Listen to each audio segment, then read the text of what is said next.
Здравейте, Испания и Германия! Поздрави от България!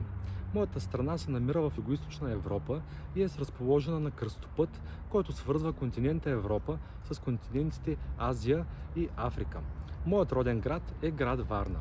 Исторически той е известен с развитието на първата европейска цивилизация, а именно културата Варна. Тя е датирана 6000-4200 години преди новата ера. Във Варненският халколитен некропол е открито най-старото обработено златно съкровище в света. Намерени са 3000 предмета с общо тегло повече от 6 кг. Това златно съкровище може да бъде разгледано във Варненският исторически музей.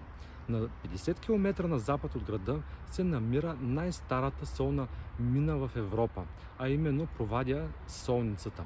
В момента се намираме в парк-музей Владислав Варненчик, който е построен в чест на крал Владислав III, който обединява рицари от цяла Европа и повежда кръстоносен поход през 1443-1444 година с цел да подпомогне българското царство срещу нашествието на османците в Европа. Благодаря ви, до скоро!